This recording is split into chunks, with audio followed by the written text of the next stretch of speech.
Assalamualaikum warahmatullahi wabarakatuh. Selamat pagi, siang, sore, atau malam Bapak Nur Wahidin. Perkenalkan nama saya Nur Latifah.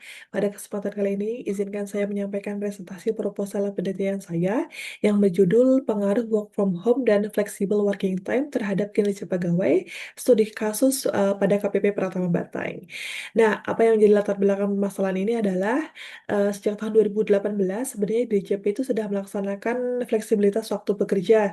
Kemudian, hadirnya pandemi COVID-19 memunculkan paradigma kerja baru dengan penerapan fleksibilitas tempat bekerja melalui WFH. Kebijakan ini sendiri lalu diadopsi oleh beberapa perusahaan swasta pasca pandemi. Nah, pada tahun 2023, Kementerian Keuangan juga menerbitkan KMK nomor 416 tahun 2023 tentang sistem fleksibel di lingkungan Kemenkyu. Kemudian DJP sendiri baru melaksanakan fleksibilitas tempat bekerja ini pada April tahun ini, melalui WFH 1 hari di hari Jumat.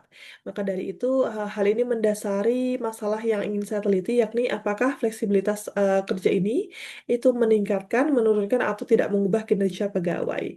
Nah, ada 3 rumusan masalah yang saya ajukan. Yang pertama adalah, apakah WFH itu berpengaruh terhadap kinerja pegawai pada KPP Pratama Banteng? Kemudian apakah flexible working time itu berpengaruh terhadap kinerja pegawai? Dan apakah keduanya itu, secara simultan berpengaruh terhadap kinerja pegawai.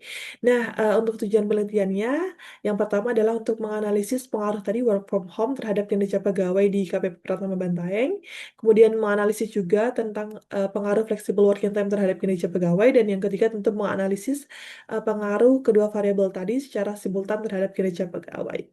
Adapun manfaat penelitiannya ada dua. Yang pertama adalah manfaat teoritis. Saya berharap bahwa penelitian ini bisa memperkaya ilmu pengetahuan di bidang manajemen sumber daya manusia, khususnya mengenai pengaruh penerapan pola kerja fleksibel terhadap kinerja pegawai, terutama di lingkungan instansi pemerintah pasca pandemi ini.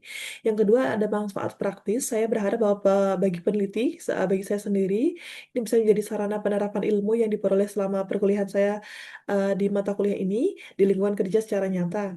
Kemudian bagi pegawai sendiri, saya berharap penelitian ini dapat memberikan pemahaman mengenai bagaimana fleksibilitas kerja itu dapat dimanfaatkan secara optimal untuk mendukung kinerja pegawai. Kemudian bagi instansi saya sendiri, diharapkan dapat menjadi bahan evaluasi dalam mengukur efektivitas penerapan kebijakan WFH dan fleksitime terhadap kinerja pegawai.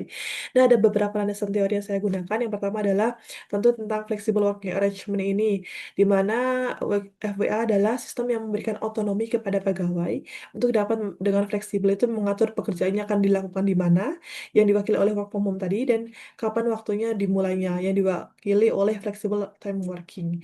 Nah, ada 4 indikator yang digunakan untuk mengukur efektivitas WFH tadi. Yang pertama adalah fleksibilitas tempat kerja, kemudian ada dukungan teknologi, kemudian kemandirian kerja, dan tentu adalah efektivitas penyelesaian tugas. Kemudian indikator untuk mengukur efektivitas dari flexible working time itu, yang pertama ada keleluasaan untuk jam kerja, jam masuk dan jam pulang, kemudian kesesuaian dengan kebutuhan pribadi pegawai, kemudian ada pemenuhan total jam kerja, dan yang keempat adalah disiplin dan fokus kerja.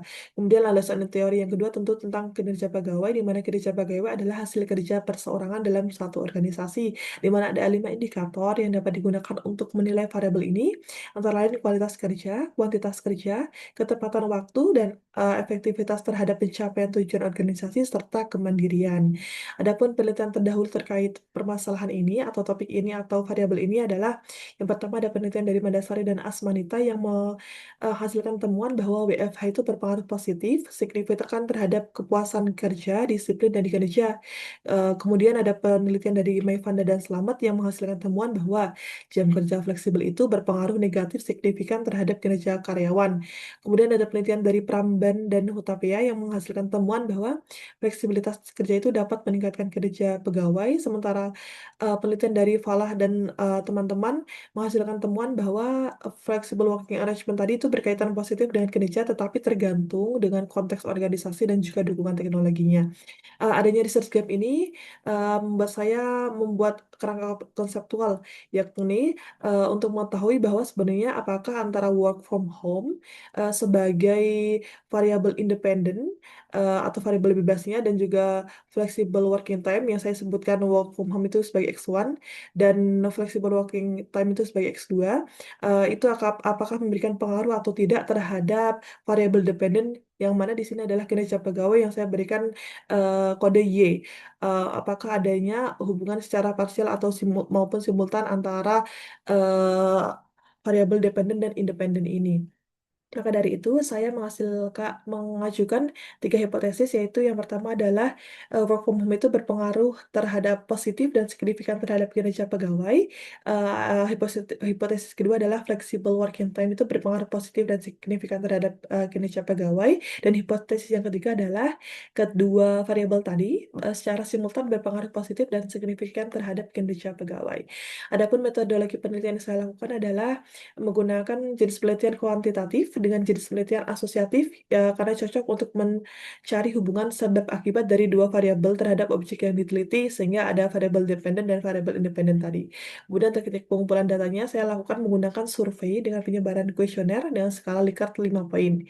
Kemudian periode dan lokasinya tentu pada tahun ini dan akan dilakukan di KPP Pratama Banteng dan 3 unit vertikal di bawahnya karena KPP Pratama Banteng membawahi 3 unit vertikal. Kemudian ada juga populasi dan sampelnya adalah 83 PNS. Jadi yang diteliti adalah PNS saja, PPNPN tidak termasuk.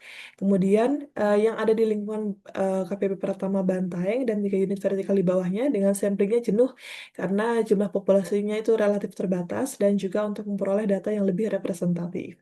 Kemudian untuk pendekatan dan desainnya adalah menggunakan kuesioner online menggunakan Microsoft Forms yang bisa digunakan di kantor dan juga akan dibagikan melalui jejaring komunikasi WhatsApp. Selanjutnya untuk analisis data, ada tahap pengujian data akan digunakan menggunakan uji validitas, uji reliabilitas, dan uji asumsi klasik untuk memastikan model regresi itu layak digunakan melalui normalitas, multikolonialitas, dan heteroskedastisitas. Kemudian untuk analisis regresi linear berganda akan menggunakan SPSS. Kemudian hipotesis akan diuji menggunakan hasil regresi linear berganda melalui 3 model, yakni yang pertama tentu uji T atau parsial untuk mengetahui pengaruh individual WFH dan FPT terhadap kinerja.